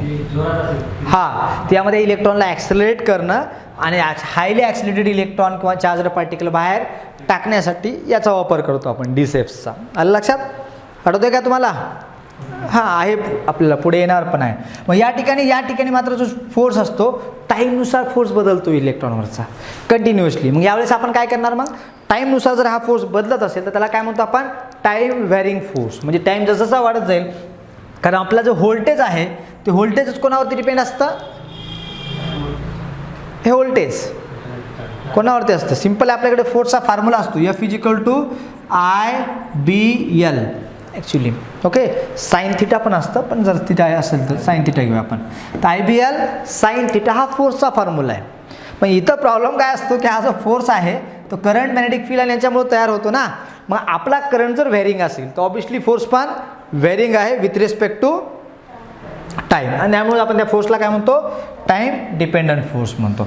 नेक्स्ट आहे पोझिशन डिपेंडंट फोर्स. आता पोझिशन डिपेंडंट फोर्स म्हणजे काय, की पोझिशननुसार फोर्स बदलतो. फॉर एक्झाम्पल ग्रॅव्हिटेशनल फोर्स, त्या ठिकाणी पाहू शकता इन्व्हर्सली प्रोपोर्शनल टू काय असतो, r², म्हणजे डिस्टन्सच्या म्हणजेच पोझिशनच्या, म्हणजे ऑब्जेक्ट इथं असेल तर त्याचा काहीतरी ग्रॅव्हिटेशनल फोर्स असेल.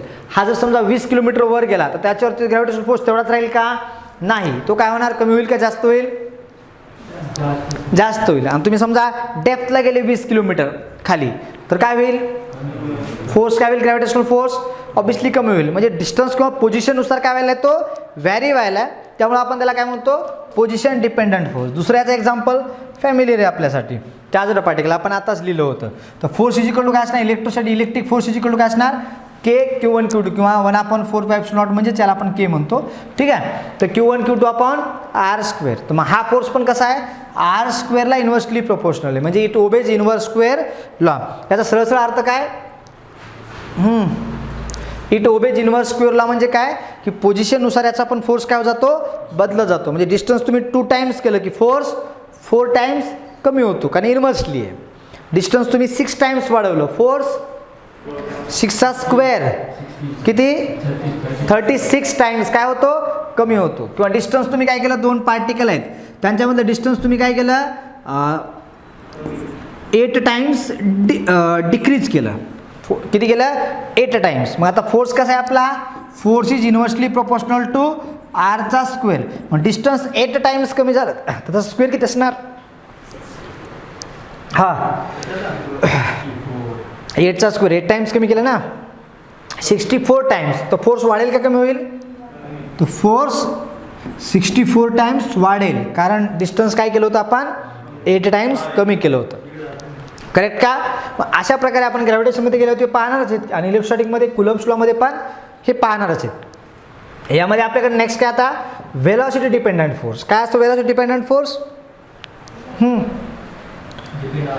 जो व्हेलॉसिटीवरती डिपेंड असतो. आता याचा एक्झाम्पल मला वाटतं आता ह्याला पण प्रश्न आला होता, ग्राफ आला होता 2022 मध्ये. काय होता ग्राफ, कोणामध्ये ग्राफ होता, terminal velocity with respect to काय, टाइम का पोझिशन होता,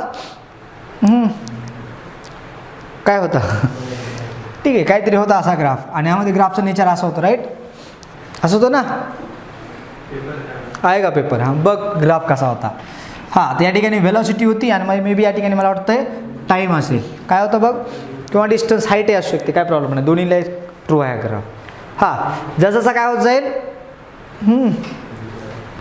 तर बघा यामध्ये काय होतं, तर एखाद्या लिक्विडमध्ये आपण जर काय केलं, एखादा बॉल ड्रॉप केला तर त्याची व्हेलॉसिटी पहिल्यांदा जास्त असते, पहिल्यांदा काहीतरी असते, हळूहळू वाढत जाते, पण एक लेवल येते, थोडी वाढत जाते, एक लेवल येते, त्यानंतर मात्र ती व्हेलॉसिटी वाढत नाही, इट विल रिमेन कॉन्स्टंट, पुढे बदलत नाही ते. हा फ्लुइडच्या ह्याच्यामुळं अपोजमुळे. आणि त्या ठिकाणी एक नवीन फोर्स ॲक्ट होतो, that is a viscous force. म्हणजे एखादा ब्लॉक जर स्पेरिकल ऑब्जेक्ट जर आपण पाण्यामध्ये सोडला, तो खाली जाते वेळेस त्याच्यावरती 3 फोर्स ॲक्ट होतात. एक म्हणजे ग्रॅव्हिटेशनल फोर्स डाऊनवर्ड, दुसरा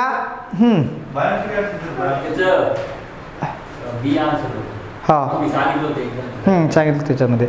तर बॉयन्स फोर्स म्हणजे काय असतं, एखादं आपण पाहणार आहेत पुढे आपण फ्लुइड मेकॅनिक्समध्ये गेल्यानंतर, जेवढा ऑब्जेक्टमध्ये इन्सर्ट करतो तेवढीच व्हॉल्यूमचा वॉटर तो बाहेर डिस्प्लेस करत असतो, त्यामुळे तयार होणारा एक फोर्स. आणि तिसरा फोर्स म्हणजे कोणता, व्हिस्कस फोर्स. पाण्यात ते युरेका ना, ते याचं नाव मला एकच मिनटा, आर्किमिडीज नाही, युरेका ना आठवते रे, विसरून जातो, विसरतं भरपूर वेळेसाचं नाव. आर्किमिडीज नसणार आहे, कोण होतं काय एक्झॅक्टली माहीत नाही, आठवेल. युक्लिड हवे असू शकतो, आय डोंट नो, जाऊ द्या. फेमस आहे का, आर्किमिडीज नसेल, बघूत आठवते, शिकवत आठवल्या सांगतो. हां यामध्ये समजा असा ब्लॉक आपण जर सोडला ना, तर या ब्लॉकवरती समजा हे लिक्विड असेल, तर या ब्लॉकवरती 3 फोर्स असतात. एक त्याचं वेट mg कुणीकडे डाऊनवर्ड, एक F बॉयन्स फोर्स, आणि तिसरा पण एक व्हिस्कस फोर्स F म्हणूया आपण. तर हे 3 फोर्स असतात. मग एक वेळ अशी येते की याच्यामधला जो ह्या बॉयन्स फोर्सचा काय प्रॉब्लेम नाही, कारण बॉयन्स फोर्स कशावर डिपेंड असतो, व्हॉल्यूमवरती. किती व्हॉल्यूमचा ब्लॉकमध्ये झाला आहे त्याच्या एवढं वॉटर डिस्प्लेस करेल तेवढा फोर्स होईल. पण हा जो व्हिस्कस फोर्स आहे ना, हा आहे व्हेलॉसिटी डिपेंडंट फोर्स. कसा आहे तो, व्हेलॉसिटी डिपेंडंट फोर्स आहे. आणि तो व्हेलॉसिटी डिपेंडंट असल्यामुळे काय होतं की आता आपला ब्लॉक खाली यायला आहे, समजा या दोन्ही फोर्सपेक्षा हा फोर्स कसा आहे, जास्त आहे. तर काय होईल, ब्लॉक खाली येते वेळेस आर्किमिडीजच आहे का, हां. तर ब्लॉक खाली येते वेळेस काय होत राहणार, लक्षात घ्या. तर लॉजिक बघा, हा बॉयन्स फोर्स फिक्स आहे. म्हणजे एकदा ब्लॉक पूर्णमध्ये आला की बॉयन्स फोर्स बदलणार नाही, कारण त्याचा व्हॉल्यूम एवढा आहे. पण हा जो फोर्स आहे ना, हा आहे वेलॉसिटी डिपेंडंट फोर्स. जशी जशी वेलॉसिटी वाढेल तसं हा फोर्स काय होतोय, वाढतोय. मग आता इथं घडणार काय, की जेव्हा हा ब्लॉकमध्ये इंटर करेल, बरोबर आहे. समजा आपण जर या ठिकाणी असं जर पाहिलं म्हणजे लिक्विड आहे, हा ब्लॉक इंटर करेल, तर जसं या खाली ब्लॉक येणार आहे एम जी या फोर्समुळे, आणि एक एफ बॉयन्स वरती आहे आणि विस्कस फोर्स एफ विस्कस पण वरती आहे. मग जसं तो ब्लॉक खाली येत राहील तसंच काय होत जाणार आहे, हा वेलॉसिटी वाढेल ना. कारण ऑब्व्हियसली या दोन्ही फोर्सपेक्षा कोणता फोर्स जास्त आहे, खालचा फोर्स जास्त आहे. म्हणून तो ऑब्जेक्ट कुणीकडे चालला आहे, खालच्या डायरेक्शनला जात आहे. आणि जात असेल तर नुसता जाणार नाही, तर त्याची वेलॉसिटी काय होत राहणार, इन्क्रीज होत राहणार. आणि जशी याची वेलॉसिटी इन्क्रीज जाते, वेलॉसिटी इन्क्रीज करायचं काम कोणाचं आहे, gravitational फोर्सचं, वेटचं.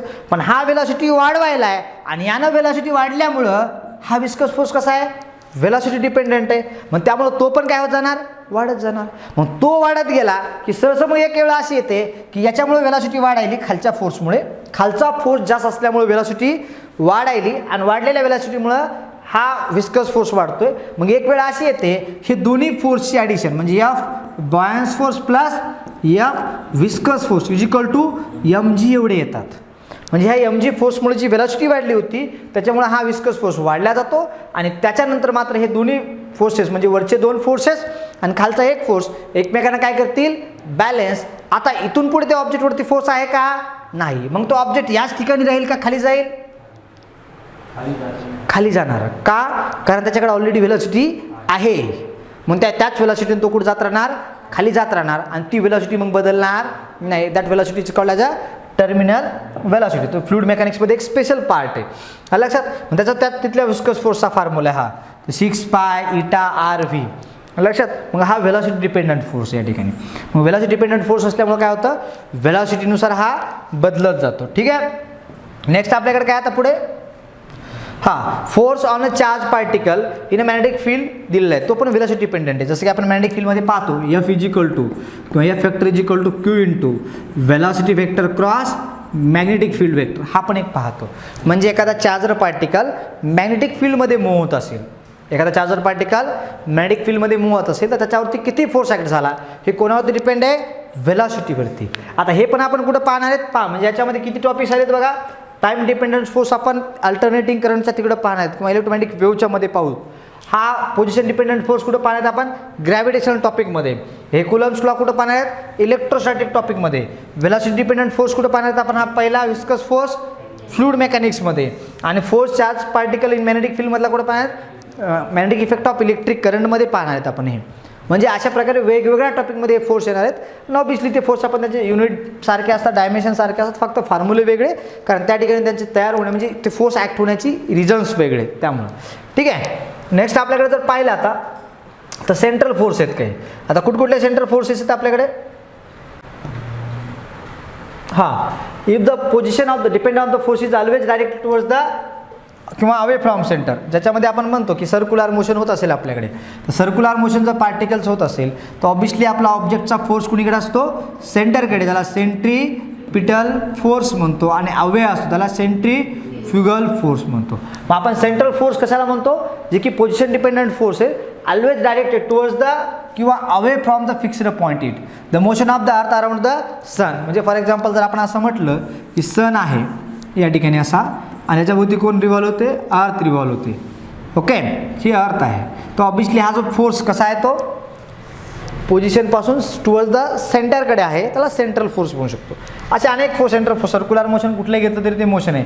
Motion of the electron in atom, ॲटममधला इलेक्ट्रॉन जरी त्या ॲटमभोवती सर्क्युलर मोशन परफॉर्म करत असेल, ज्या ठिकाणी पॉझिटिव्ह आहे त्याच्याभोवती कोण फिरतं, electron. This is simple hydrogen item.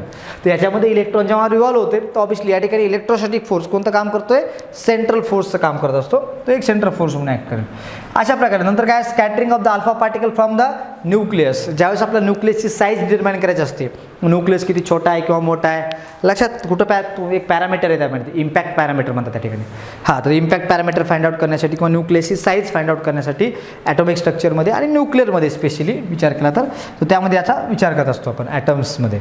Alpha particle estimate, त्यामध्ये अल्फा पार्टिकलचा वापर त्यासाठी केला जातो आणि तिथं ते स्कॅटरिंग होते, ती सेंट्रल फोर्स त्या ठिकाणी असतो, तिथला जो फोर्स असतो, कारण तो न्यूक्लियसचा फोर्स कोणावरती ॲक्ट होते, अल्फा पार्टिकलवरती, आणि त्यामुळे अल्फा पार्टिकल बेंड होतात किंवा त्याचे स्कॅटर्ड होतात किंवा त्याची डायरेक्शन चेंज होत असते. लक्षात. नेक्स्ट आपल्याकडे काय हे त्याचे एक्झाम्पल्स आहेत यामध्ये पाहिलं तर हा कोण आहे, इलेक्ट्रॉन फिरतोय आणि ते अल्फा पार्टिकल आहे. न्यूक्लियसकडे येण्याचा इथून जर आला असं समजा इकडे, तिथे न्यूक्लियससोबत तो कोलाईड होऊ शकत नाही, कारण nucleus is always positive. Alpha particle पण कसा आहे, पॉझिटिव्ह, तो रिपेल करत जातो, पण याच्याकडे कायनेटिक एनर्जी असल्यामुळे त्याची कायनेटिक एनर्जी 0 होईपर्यंत तो इथं येईल, पण एक्झॅक्टली 0 नाही होणार. मग एका पॉईंटकडून असा टर्न घेऊन तो निघून जाईल अल्फा पार्टिकल. लक्षात. या ठिकाणी पण डिपेंड कसला फोर्स आहे, सेंट्रल फोर्स असणार आहे त्या ठिकाणी. ठीक आहे. आता conservation on non conservative force. आता कॉन्झर्वेटिव्ह फोर्स म्हणजे काय, सिम्पल आहे की आता जर आपण कॉन्झर्वेटिव्ह किंवा नॉन कॉन्झर्वेटिव्ह फोर्स जर पाहिला तर त्या फोर्स फील्ड असतात, पाथ डिपेंडंट. समजा आपल्याकडे ए पॉईंट आहे आणि या ठिकाणी कुठेतरी बी पॉईंट आहे. मग जर समजा आपण एका पाथने गेलो त्या ठिकाणी आपला काहीतरी वर्क डन लागलं, ह्या दुसऱ्या पाथने गेलो काहीतरी वर्क डन लागलं, ठीक आहे, आणि या तिकडं तिसऱ्या पाथने गेलो काहीतरी वर्क डन लागलं. हा तिन्ही पाथपैकी जर तिन्हीचं वर्क डन, म्हणजे याला मी वर्क डन फर्स्ट आपण जर म्हटलं समजा या ठिकाणी एकाचं work done first, second work done second पाथने आणि वर्क डन थर्ड पाथने. समजा हे तिन्ही पाथचं वर्क डन कसं असेल, सेम असेल. म्हणजे काय की या पाथनं गेलात तरी तेच वर्क लागतंय, तुम्ही दुसऱ्या पाथनं गेलात तेवढंच वर्क आहे. का, कारण इथं वर्क कोणावरती डिपेंड आहे, ही इनिशियल आणि कोणावरती, फायनलवरती. तर वर्क डन कोणावरती डिपेंड आहे, इनिशियल आणि फायनलवरती. म्हणजे इथं काय फरक पडणार आहे की इनिशियल कुठं होता, फायनल. ह्या तिन्ही केसमध्ये काय सेम आहे, इनिशियल आणि फायनल स्टेट सेम आहे. मग तिन्ही केसमध्ये जर इनिशियल फायनल स्टेट सेम असेल याचा सरळ अर्थ काय, तर हे वर्क डन काय राहणार या कंडिशनमध्ये जर राहत असेल, इक्वल होत असेल, तर म्हणजे इथलं वर्क डन कसं आहे, पाथ इंडिपेंडेंट आहे. म्हणजे तुम्ही कुठल्या पाथनं चाला यावरती नाही आहे, तर डिपेंड कोणावरती, फक्त इनिशियल कुठं आहे आणि फायनली कुठे आहे. यालाच कोणतं म्हणतो आपण, पोझिशन डिपेंडंट म्हणतो. सॉरी काय, इनिशियल आणि फायनल स्टेट डिपेंडंट आहे, पाथवरती डिपेंड नाही आहे. यामुळे या प्रकारचं जर फोर्स फील्ड असेल तर त्या फोर्स फील्डला कोणती म्हणतो आपण, कॉन्झर्वेटिव्ह फोर्स फील्ड. आणि त्यामध्ये जर इक्वल नसतील हे तिन्ही वर्क डन, काहीतरी वेगळे असतील, थोडी कमी जास्त काय असतील, तिन्ही पाथनं गेले वर्क डन, म्हणजे वर्क डन पाथवरती डिपेंड आहे का, इथं आहे. कारण वेगवेगळ्या पाथचं वर्क डन कसं आहे, वेगवेगळं आहे. पहिल्या केसमध्ये वर्क डन पाथवरती डिपेंड नव्हतं, या केसमध्ये या पाथनं वेगळं वर्क डन, या पाथचं वेगळं वर्क डन, या पाथचं वेगळं वर्क डन. मग या ठिकाणी काय असणार, सरळ या ठिकाणचा जो फोर्स फील्ड असणार आहे ती फोर्स कुठली असणार, नॉन कॉन्झर्वेटिव्ह फोर्स फील्ड असेल. लक्षात.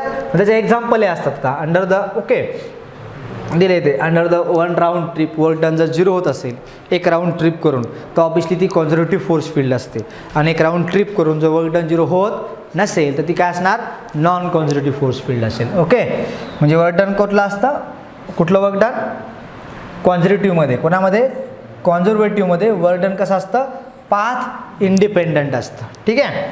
नेक्स्ट आपल्याकडे काय आता, कॉन्झर्वेटिव्ह फोर्स. कॉन्झर्वेटिव्ह फोर्समध्ये आपण पाहतो काय एक्झाम्पल त्याचे कोणकोणते आहेत, ग्रॅव्हिटेशनल फोर्स. लक्षात. नेक्स्ट कुठला, इलेक्ट्रिक फोर्स किंवा इलेक्ट्रोस्टॅटिक फोर्स म्हणू शकतो आपण, आणि इलॅस्टिक फोर्स. हे सगळे कुठले आहेत, कॉन्झर्वेटिव्ह. म्हणजे या प्रकारची फोर्स फील्ड असेल आणि त्यामध्ये एखादा पार्टिकल तुम्ही मूव्ह करून परत एका जागेवरती आणत असताल, म्हणजे इनिशियली तिथंच होता, फिरून फायनली तिथंच आला, तर वर्क डन काय होणार, 0. आणि ती फोर्स फील्ड कशी असणार, कॉन्झर्वेटिव्ह फोर्स फील्ड. आणि हे तिघांमध्ये घडतं. पण हे जर समजा आपण दुसरा पाहिला, नॉन कॉन्झर्वेटिव्हमधला, आपण कुठला पाहिला, नॉन कॉन्झर्वेटिव्ह फोर्समधला पाहिला, यामध्ये काय करणार आहे, फ्रिक्शनल फोर्स आणि विस्कस फोर्स. आता फ्रिक्शनल फोर्स म्हणजे काय की आपण पाहतो, आपण चालतो, आता समजा आपण क्लासमध्ये आहोत, इथून जाणार, घरी जाणार, फिरणार, उद्या या टायमाला इथं येणार. जर समजा आपली जी फील्ड जी आहे आपल्या आजूबाजूची, तर त्या ठिकाणी जो फोर्स आहे तो जर कॉन्झर्वेटिव्ह असता, काय असता, तर आपल्याला अन्न घेण्याची गरजच पडली नसती किंवा खाण्याची गरज पडली नसती काहीच. का, कारण आपण इथून गेलोत, परत फिरून वापस इथं आलोत, तर आपलं जर कॉन्झर्वेटिव्ह फोर्स फील्ड असते तर काय झालं असतं, तर आपलं वर्क डन 0. म्हणजे आपण काम काही केलं नाही. मग आपलं काही काम नाही केलं याचा अर्थ काय, म्हणजे सिम्पल आहे, जर आपल्याकडे फ्रिक्शनल फोर्स कॉन्झर्वेटिव्ह असता, म्हणजे एखादी मोटरसायकल अशी गेली की फ्रिक्शनल फोर्समुळे काय होणार, एनर्जी लॉस व्हायली, आणि इथं गेली आणि परत वापस आली की अजून फ्रिक्शनल फोर्समध्ये एनर्जी वापस होणार आणि परत त्याच पॉईंटला जर येत असेल, म्हणजे जर असं होत असेल, समजा आपण जर या ठिकाणी विचार केला की आपल्याकडे एक ब्लॉक आहे, तो मूव्ह होऊन इथे गेला, ऑब्विसली इथं सरफेस आहे आणि सरफेसला फ्रिक्शन आहे आणि तो ब्लॉक परत वापस इथं वापस आला, वापस पुढे गेला आणि परत वापस आला. जाता वेळेस फ्रिक्शनमुळे काही एनर्जी लॉस झाली आणि परत वापस येते वेळेस फ्रिक्शनमुळे एनर्जी लॉस झाली. म्हणजे ब्लॉक इथून तिथं जाऊन समजा ए पॉईंटपासून बी पॉईंटला गेल्यानंतर परत यायला आला, त्याची एनर्जी युटिलाइज झाली का नाही? वर्क डन झिरो झालं का नाही? काहीतरी काम केलं. समजा मी या ठिकाणी आहे, मी जर या ठिकाणचं या ठिकाणी गेलो आहे आणि परत वापस या ठिकाणी आलो आहे, तर मला एनर्जी खर्च करावी लागली ना. कारण का, तर या ठिकाणी काय आहे, फ्रिक्शन आहे. आणि जर फ्रिक्शनल फोर्स जर येतं नसता, कुठं याच्यामध्ये नसता आणि तो कॉन्झर्वेटिव्ह फोर्स असता, तर मी या ठिकाणी आहे, मी इथं गेलो असतो तर माझी एनर्जी वेस्ट गेली असती. पण जेव्हा मी परत वापस इथं आलो असतो, ऑटोमॅटिक रिचार्ज झालं असतं आणि झालं असतं. म्हणजे तुम्ही आता काहीतरी खाऊन बसलेलं आहात तिथं आणि झालं, इथून तुम्ही गेलात, काहीतरी काम केलं, बाहेर फिरलात आणि तुमचं जे आपल्या रिअल लाईफमधले एक्झाम्पल जर कॉन्झर्वेटिव्ह फोर्स फील्ड सारखे असते आणि परत वापस इथं आलात की ऑटोमॅटिक तुम्ही रिचार्ज झाला असता. आणि काय झालं असतं मग, म्हणजे आपल्याला एनर्जीची किंवा फोर्सची काही गरज लागली नसती, अभ्यासही करायची गरज नसती. हां, पण ते काही जे झालं तर वर्क डन तर शेवटी तेवढंच राहिले ना आपल्याला, त्यामुळे आपला त्रास तर कमी व्हायला ना, एनर्जी कमी लागणार आहे ना. पण इथं काय व्हायला तसं नाही आहे. आपल्या हवेमध्ये एअर रेजिस्टन्स असतो, आपण जातोय समोर तर हवा येते, पायाचं फ्रिक्शन आहे, मग यामुळं काही प्रमाणात कण एनर्जी लॉस होत असते. आणि हे जे फोर्सेस आहेत ते कसे आहेत, कॉन्झर्वेटिव्ह नाही आहेत. म्हणून आपल्याला काय करावं लागतं, वर्क डन करावं लागतं. आणि जे की विस्कस फोर्स, आता फ्रिक्शनल फोर्स म्हणजे ग्राउंडसोबत, सरफेससोबत, आणि विस्कस म्हटल्यानंतर हा पण एक प्रकारचा फ्रिक्शनच आहे, पण कोणासोबतचा, एअरसोबतचा किंवा फ्लुइडसोबतचा. लक्षात? ठीक आहे. हां, चला, तर आपल्याकडे काय आता काही कॉमन फोर्स इन मेकॅनिक्स. पहिलं कुठलं आहे, वेट ना. वेट म्हणजे एखादा ऑब्जेक्ट असेल, त्या ऑब्जेक्टला मास यम असेल तर त्याच्या खाली काय घेतो, वेट. तर डब्ल्यू इज इक्वल टू किती घेत असतो आपण, यम जी घेतो. आता जी काय आहे, ॲक्सेलरेशन ड्यू टू ग्रॅव्हिटी आहे, तो ऑब्विसली डब्ल्यू पण काय असणार, वेट. ते पण काय असणार आहे, acceleration due to gravity vector quantity आहे, तर वेट पण काय असणार आहे, वेक्टर क्वांटिटी. लक्षात? नेक्स्ट काय आपल्याकडे, एम जी. वेटला काय नाही, आपण direction towards the centre of. आता लक्षात ठेवा, कधी पण वेट कुणीकडे डायरेक्टेड असतं रे, always towards the centre of the earth. Downward नाही म्हणायचं, लक्षात ठेवा, कारण डाऊनवर्डचा मिनिंग वेगवेगळा होतो. आता समजा एखाद्या वेळेस अशी अर्थ काढली अशा प्रकारे आणि एक ब्लॉक इथं ठेवला आहे आणि तुम्हाला सांगितलं काय, what is the direction of weight, तर काय सांगणार, डाऊनवर्ड. हां, नाही, टुवर्ड्स सेंटर ऑफ अर्थ. म्हणजे सेंटर कुठे आता अर्थचा, इथं. म्हणजे याच्यावरती फोर्स कुणीकडे असणार, वर. लक्षात ठेवा. नाही तिथून खाली ऑब्जेक्ट फेकला असं वाटत असेल ना तुम्हाला, भरपूर मुलांना वाटतं की सर आता इथं असं असेल तर ते खाली पडेल ना, लक्षात वाटतं असं, पण असं नाही होणार. तो फोर्स कुणीकडे असणार आहे, सेंटरकडे. Earth it is like a gravitational magnet म्हणू शकता तुम्ही. एखादा गोल स्पेरिकल मॅग्नेट घेतला, स्पेरिकल मॅग्नेट घ्या आणि त्याला खालून एखादं आयर्न चिटकवलं की ते तसंच खाली लटकून राहतं, तर त्या प्रकारे. ठीक आहे. हां, नेक्स्ट आपल्याकडे काय, point application is centre of the gravity of the block. आणि हां, ॲप्लिकेशन म्हणजे कुठल्या पॉईंटला ॲक्ट व्हायला येतो, या पॉईंटला. कधी लक्षात ठेवा, तुम्ही कुठल्या डायग्राममध्ये जर पाहिलात तर एक्झॅक्ट त्या ब्लॉकचे कुठलाही शेप असू द्या, त्या ब्लॉकच्या सेंटर जो आहे तिथूनच ग्रॅव्हिटेशनल फोर्स ॲक्ट होतो आणि त्याच पॉईंटला काय म्हणतो आपण, सेंटर ऑफ ग्रॅव्हिटी. आणि याच्यावरचे पण आपल्याकडे प्रॉब्लेम आहेत, सेंटर ऑफ मासचे, सेंटर ऑफ ग्रॅव्हिटीची. रोटेशनल डायनॅमिक्सच्या थोडंसं अगोदर पाहतो आपण ते प्रॉब्लेम्स, त्याच्यावरची प्रश्नाची शक्यता जास्त असते. आणि ते सेंटर ऑफ, म्हणजे जसा या ठिकाणी असा ब्लॉक आहे, तो वेट ऑलवेज कुणीकडे असणार, towards the centre of the अर्थ. ठीक आहे. नेक्स्ट आपल्याकडे पॉईंट काय आता, रिॲक्शन अँड नॉर्मल फोर्सेस. आता रिॲक्शन फोर्स कुठले असणार, म्हणजे आपण एखादा सरफेस घेतला आणि या ठिकाणी एखादा ब्लॉक जर असा ठेवला असेल तर रिॲक्शन कुणीकडे असणार याची, रिॲक्शन फोर्स कुणीकडे असणार आहे, सरळ आहे, याचं वेट कुणीकडे असणार, एम जी डाऊनवर्ड असणार. आणि हा सरफेस त्याच्यावरती एक फोर्स अपवर्ड डायरेक्शनला ॲक्ट करतो, या ज्यालाच आपण त्याच फोर्सला काय म्हणू शकतो, नॉर्मल रिॲक्शन एन कधी म्हणतात किंवा आर म्हणतात. नॉर्मल रिॲक्शन एन किंवा आर, एक नॉर्मलमुळं एन आणि रिॲक्शनमुळं आर, तर अशा प्रकारे त्या ठिकाणी म्हणतात, त्याला काय अडचण नाही. आणि सरफेसला जेव्हा एखादा कॉन्टॅक्टमध्ये येतो तेव्हाच तो फोर्स असतो, ऑब्विसली त्यानंतर आपण ते वापरत नाही. ठीक आहे. तर मॅग्निट्यूड ऑफ द आपल्याकडे नॉर्मल रिॲक्शन, तर नॉर्मल रिॲक्शनचे मॅग्निट्यूड किती असतात आपल्याकडे, तर तर नॉर्मल रिॲक्शनची मॅग्निट्यूड किती असणार आपल्याला R is equal to mg कधी असणार, असं सरफेस आहे त्यावरती आपण एक ब्लॉक ठेवला आहे, तर त्यावेळेस नॉर्मल रिॲक्शन वर असणार आर आणि त्यावेळेस mg डाऊनवर्डला असेल. ओके, आणि नंतर आपल्याकडे काय तर इन्क्लाइन असेल समजा अशा प्रकारे. तर या ठिकाणी सरफेस समजा आपला असा आहे, हे इन्क्लाइन आहे ब्लॉक या ठिकाणी, आणि या ठिकाणी जर आपण पाहिलं आता तिथं वेट mg डाऊनवर्ड असणार आहे. mgचे किती कंपोनंट असतात 2, तर या डायरेक्शनला हा जर थिटा असेल तर हा mg साइन थिटा असणार आणि हा mg कॉस थिटा असणार, आणि इकडे कोण असणार आपली नॉर्मल रिॲक्शन आर किंवा एन. तर यावेळेस normal reaction R is equal to काय असणार mg कॉस थिटा, कारण नॉर्मल रिॲक्शन कोणाला बॅलन्स करते mg कॉस थिटाला. लक्षात, तर यामध्ये या गोष्टी थोड्याशा लक्षात राहू द्या. ठीक आहे, आणि तो कधी असतो कॉन्टॅक्टमध्ये असेल तरच सरफेसच्या. लक्षात. नेक्स्ट आपल्याकडे काय line of action perpendicular contact of surface, या डायग्राम आपण आताच पाहिल्या. ठीक आहे, स्प्रिंगमधला फोर्स टेन्शन फोर्स पाहायचा का नंतर पाहायचा आपला. ठीक आहे, आपण हा पॉईंट्स नेक्स्टला पाहू, चालतं का. अजून पुढे आहे का काही पाहायचा वाटलं तर, म्हणजे जास्त किती एकच आहे का लास्ट, हे लास्ट आहे का कसं आहे आता, त्याच्यानंतर काय डायरेक्ट हे क्वेश्चन्स आहेत ना. दाखव एक मिनिट.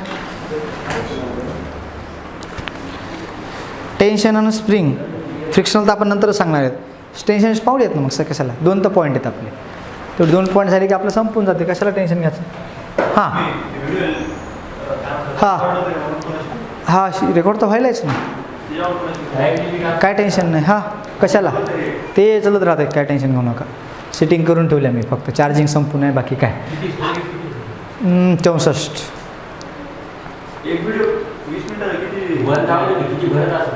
भरू दे ना, आपल्याकडं वायफाय एवढं कशाला घेतलं भाऊ. मला वाटतं की ते 14 का 11 GB व्हिडिओ झाला होता, केला अपलोड 1 तासाचा. ही कॉम्प्रेस होतं आहे असा, तर हा कितीचा बनेल समजा जर 45 मिनटं घेतला ना तर तब्बल तो 14 GB बनतो 45 मिनटाचा. कॉम्प्रेस जरी केला, एडिट जरी केला हाय क्वालिटीमध्ये तर तो 13-14 GB जवळपासच बनतो, कॉम्प्रेस होत नाही.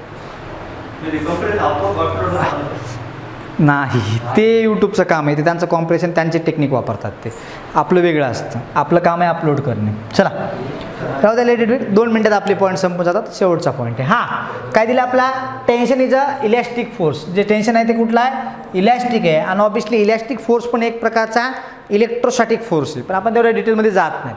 मग एखादा ब्लॉक जर असेल आणि स्ट्रिंगमध्ये टेन्शन असेल टी, तर tension T is equal to किती असतं mg. कारण या ठिकाणी सहसा टेन्शन कोणामुळे यायले, त्या ब्लॉकच्या मासमुळे आणि त्याच्या ग्रॅव्हिटीमुळे, म्हणजे त्याच्या वेटमुळे, आणि वेटमुळे आल्यामुळे टेन्शनचा फोर्स इज इक्वल टू काय घेतो आपण mg. लक्षात. नेक्स्ट काय आपल्याकडे वेन द, काय म्हटलं आपल्याकडे, Wien ever the body is connected with the another body, म्हणजे एखादी बॉडी काय होत असेल दुसऱ्या बॉडीला कनेक्टेड असेल, or a ceiling through a string and string is a tension, आणि त्या स्ट्रिंगमध्ये काय तयार होतं, टेन्शन तयार होत असतं, बाकी काही नाही. म्हणजे कुठे पण लक्षात ठेवा, टेन्शन येण्यासाठी काय असलं पाहिजे, पॉईंट फिक्स असला पाहिजे कुठेतरी. ती स्ट्रिंग एका पॉईंटला फिक्स नाही तर टेन्शन येणार नाही. जस्ट एक्झाम्पल समजा इथून आपण कट केलं, असे प्रश्न येतात लक्षात. इथून जर समजा आपण कट केलं तर कट केल्यानंतर काय होणार, ब्लॉक खाली पडणार, आणि कट केल्याच्या नंतर त्या स्ट्रिंगमध्ये टेन्शन किती असणार 0. का, कारण आता ते दोन्ही पॉईंटला हे नाही आहे त्याला. ठीक आहे. नंतर आपल्याकडे काय ऑब्विसली तर it acts in the opposite direction of the applied force, म्हणजे आपण जो अप्लाइड फोर्स केला असेल त्याच्या डायरेक्शनमध्ये काय असणार, तो अप्लाइड. म्हणजे सिम्पल आहे. आता या ठिकाणी जर आपण अप्लाइड फोर्स पाहिला तर कुठला फोर्स आहे आपला अप्लाइड mg, आणि टेन्शन कुणीकडे असणार वरती. तर अप्लाइड फोर्सच्या अपोजिटमध्ये तो ॲक्ट होत असतो. ठीक आहे. कुठले नाही, आता दोन्ही पॉईंट फिक्स आहेत ना. त्यांचं म्हणण्याचा अर्थ असं की टेन्शन वर किंवा खाली घ्या, पण जनरली आपण फोर्स खाली अप्लाय करत असेल तर टेन्शन वर मानायचं, आणि आपण फोर्स वर अप्लाय करत असेल टेन्शन खाली मानायचं. आपल्या एका फिक्स्ड पॉईंटकडे घ्यावं लागतं आपलं. प्रॉब्लेम नाही, प्रॉब्लेममध्ये एकच घ्यावं लागणार तुला, आणि तो पण काय घेणार, याच्या अपोजिट, जे अपोजिटवाला तुझ्या अप्लाइड फोर्सच्या अपोजिटवाली डायरेक्शन आहे, that is the correct direction. ठीक आहे. ते सांगेल तुला, ते तुला मी सांगेल. एक कनेक्टेड आणि एक बॉडीज असतील त्याबद्दल आपण पुढे पाहणार आहेत. सध्या आपण हेच पाहूया. ओके झालं. मग इफ द स्ट्रिंग इज काय inextensible body is connected to काय असतं आपल्याला in two moves ends with the same magnitude of the acceleration. म्हणजे समजा असं असेल, if the string is inextensible म्हणजे एक्सटेंड होत नाही किंवा असं ताणल्या जात नसेल, तर body is connected to two ends move with the same acceleration. म्हणजे समजा आपल्याकडे एक ब्लॉक आहे आणि इथे एक ब्लॉक आहे, ओके. समजा याला जर आपण ए एवढं ॲक्सिलेशन जर दिलं, तर ऑब्वियसली हा पण ब्लॉक किती ॲक्सिलेशननं जाणार आहे, ए एवढ्या ॲक्सिलेशनच जाणार आहे. आणि कधी लक्षात ठेवा, या टॉपिकमध्ये सगळ्यात महत्त्वाचा एकच पॉईंट आहे की कनेक्टेड बॉडी जेवढे असतील एकमेकांना, त्या प्रत्येक कनेक्टेड बॉडीचं ॲक्सिलेशन सेम राहतं. हा एक पॉईंट वापरून या टॉपिकमधले अनेक क्वेश्चन म्हणजे अवघड क्वेश्चनही सोपे करता येतात. कनेक्शन काय लक्षात आलं का, की एखाद्या बॉडी कनेक्टेड आहेत तर सगळ्या कनेक्टेड बॉडीचं ॲक्सिलेशन काय राहतं, सेम. म्हणजे तुम्हाला आता कॉमन अशा 10-12 जरी बॉडी कनेक्टेड दिल्या आणि काहीतरी फोर्स ॲक्ट केला असं सांगितलं आणि तुम्हाला ॲक्सेलरेशन काढायला सांगितलं, तुम्ही सरळ काय काढणार, कोण्या एका बॉडीचं ॲक्सेलरेशन काढा, ते सगळ्या 10 बॉडीचं ॲक्सेलरेशन किंवा 10 बॉडीचं ॲक्सेलरेशन किती असणार तेवढंच. म्हणजे ते एका बॉडीचं ॲक्सेलरेशन म्हणा किंवा दुसऱ्या बॉडीचं म्हणा किंवा दोन्हीचं ॲक्सेलरेशन म्हणा, किती राहणार आहे, एकच राहणार आहे. आपण ते पाहणार पुढे डिटेलमध्ये, पण तेवढं लक्षात ठेवा की फार महत्त्वाचा पॉईंट आहे ॲक्सेलरेशनवाला. कारण एखाद्या बॉडी कनेक्टेड असतील तर त्यांचं ॲक्सेलरेशन काय राहतं, सेम राहतं. ते महत्त्वाचा पॉईंट आहे. इफ द स्ट्रिंग मासलेस असेल तर मग आपला काय मासलेस असेल तर at the each point of the string it will be same. म्हणजे समजा ही स्ट्रिंग मासलेस असेल, तुम्ही इथलं टेन्शन मोजलं किंवा इथलं टेन्शन मोजलं, कुठलंही टेन्शन मोजा तेवढंच राहणार. का, कारण मासलेस म्हणतोय म्हणजे इथं मास नाही आहे, इथं मास नाही म्हणजे टेन्शन कोणामुळे आले, फक्त एवढ्या मासमुळे. मग एवढ्याच मासमुळे टेन्शन असं, इथलं मास आपण मानत नाहीत. पण ती स्ट्रिंग जर काय असेल, मासलेस नसेल, काय असेल, मासलेस नसेल, तर मात्र काय होतं, in the case of pulley आणि स्ट्रिंग, तर आपण पुली कशी मानतो, आपण मासलेस मानतो आणि फ्रिक्शनलेस पण मानतो. पण असं नसेल तर आपला फ्रिक्शनचाही विचार करावा लागेल आणि त्या पुलीच्या आणि त्या स्ट्रिंगचा पण काय करावं लागेल, विचार करावा लागेल. म्हणजे जर स्ट्रिंगचं मास असेल, या स्ट्रिंगचं कन्सिडर, तर मग या ठिकाणी जर आपण टेन्शन काढत असाल तर आपलं एवढं मास कन्सिडर करावं लागेल स्ट्रिंगचं, या लक्षात.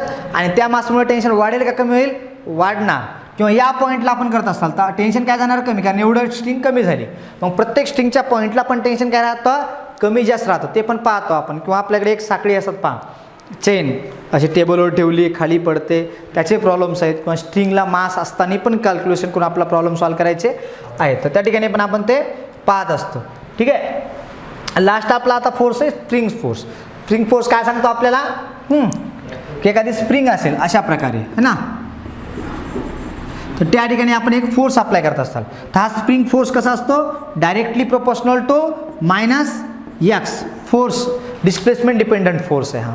म्हणजे फोर्सला कसा असतो, डायरेक्टली प्रोपोर्शनल असतो. फोर्स डायरेक्टली प्रोपोर्शनल असतो कोणाला, डिस्प्लेसमेंटला. म्हणजे मेन पोझिशनपासून तुम्ही ब्लॉक किती डिस्प्लेस केला, एक्स एवढा, तर फोर्स तेवढाच जास्त. तुम्ही जास्त डिस्प्लेस करा, फोर्स तेवढाच जास्त असतो. आणि हा always towards the mean position. Negative sign काय दाखवतं, की फोर्स कुणीकडे, डिस्प्लेसमेंटच्या अपोजिटमध्ये. म्हणजे आपण डिस्प्लेसमेंट जर या डायरेक्शनला करत असाल तर फोर्स कुणीकडे असणार, त्याच्या अपोजिटमध्ये. आणि याला जर इक्वॅलिटीमध्ये कन्वर्ट केलं तर फोर्स इज इक्वल टू काय असतं, मायनस के एक्स. आणि केलाच काय म्हणतो आपण, एक स्प्रिंग कॉन्स्टंट किंवा फोर्स कॉन्स्टंट हे म्हणतो आपण या ठिकाणी. ठीक आहे. Every spring attempt to change the length it is increase with the change in the length. आपण जर पाहिलं याला, ओके, तर हा जो स्प्रिंग फोर्स आहे आपला, ठीक आहे, त्यामध्ये जर आपण पाहिलं या ठिकाणी तर सरळ जो फोर्स असणार आहे एफ इजिकल टू काय असणार आहे, मायनस के एक्स. के म्हणजे कोण आहे, स्प्रिंग कॉन्स्टंट, ओके, त्याचं युनिट काय असणार आहे, न्यूटन पर मीटर. इथं बघितल्याच कळतं. एफ इजिकल टू काय, के एक्स आहे, तर एफ बाय एक्स इजिकल टू काय असणार, के. एफची युनिट न्यूटन, याचा मीटर, तर न्यूटन पर मीटर कोणाचं युनिट असणार आहे, केचं. आणि आपण जेव्हा पाहतो एक्स म्हणजे काय, change in length. Change in length म्हणजे समजा आपली ही मीन पोझिशन असेल तर ब्लॉक आपण कॉम्प्रेस केला समजा स्प्रिंगला, तर एवढं एक्स एवढं डिस्प्लेसमेंट झाले. तर मेन पोझिशनपासून ब्लॉक किती डिस्प्लेस झाला त्याला म्हणतो आपण डिस्प्लेसमेंट. ते तेवढं डिस्प्लेसमेंट जेवढं जास्त तेवढा तो फोर्स कसा असणार, जास्त असणार. ठीक आहे. हां, ठीक आहे. तर या ठिकाणी आपण थांबूया.